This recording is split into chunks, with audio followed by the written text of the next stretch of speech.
5% of Uganda's 36 million people is above the age of 60. Statistics now show that 65% of this population bracket suffers from some form of old age disability. Many of these are retirees who spend years chasing after their pension.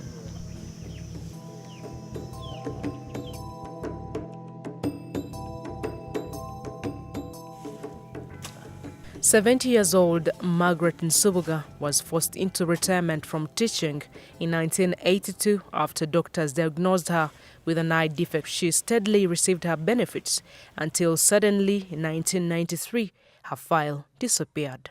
I used to get that monthly pension, but there was time when they stopped giving me.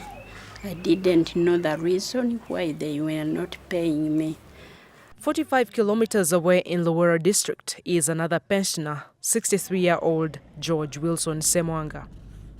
For 7 years, he has traveled nearly 90 kilometers every year to the Public Service Ministry seeking his pension.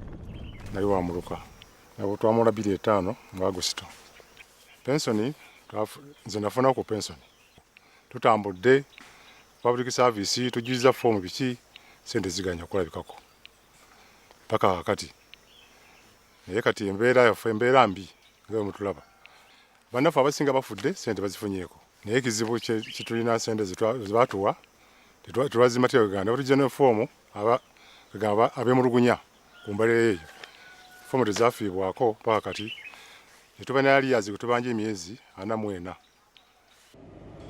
The Finance Ministry is now pledging to clear over 300,000 outstanding pension claims by the end of 2014. Well, until we move the system to the funded system, we have to ensure that the pension sector of government is clean. We are now moving from the manual system to the IPPS system.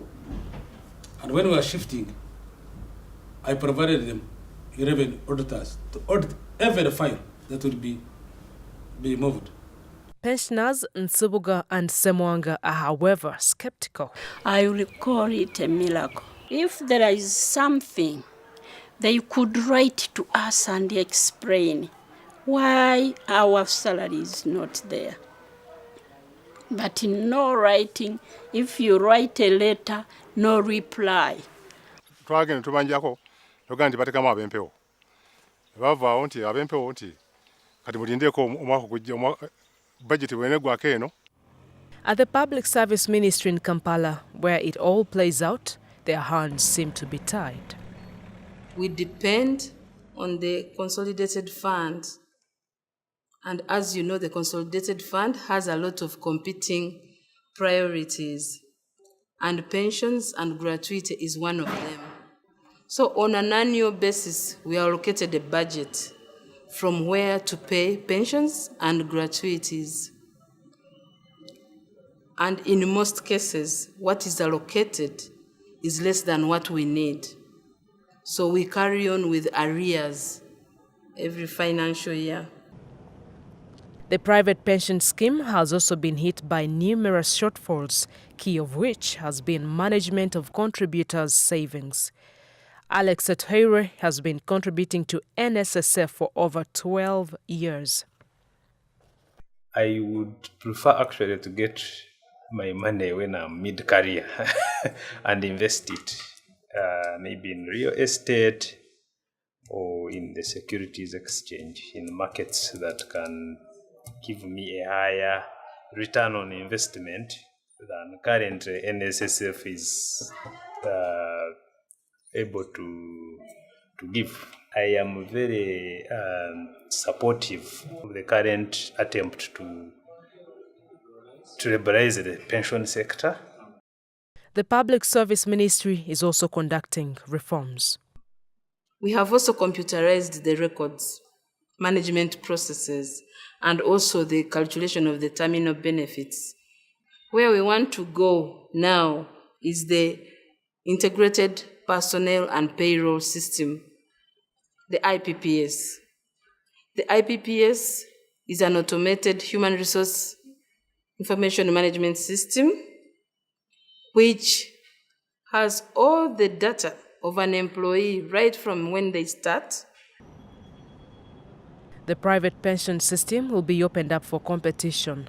The main operator there, the National Social Security Fund, NSSF, insist, despite the challenges, they are more than ready for any competition. The challenges are really around bureaucracies. Bureaucracies when it gets to investments, bureaucracies when it comes to approvals of our investments. I think that the regulatory authority can really work on a very good investment policy for schemes to allow them more flexibility. So for me, that is very important. Uganda's Gender Ministry is responsible for overall social protection of Ugandan citizens, one key element of which involves streamlining Uganda's pension sector. We are developing a comprehensive social protection policy framework, which will help to harmonize all the social protection initiatives, whether from government or from development partners, civil society organizations, and so on. So I think the most important thing is to improve on governance, make sure that there is transparency, make sure there is accountability, and strengthen our monitoring and evaluation mechanisms. The Fourth World Bank Economic Update underscores the urgent need for Uganda to take steps toward realizing the vision for a comprehensive social protection system. The update emphasizes 5 key attributes of a well-functioning pension system. These are coverage, adequacy, security, sustainability, and efficiency in management of pension assets in the country.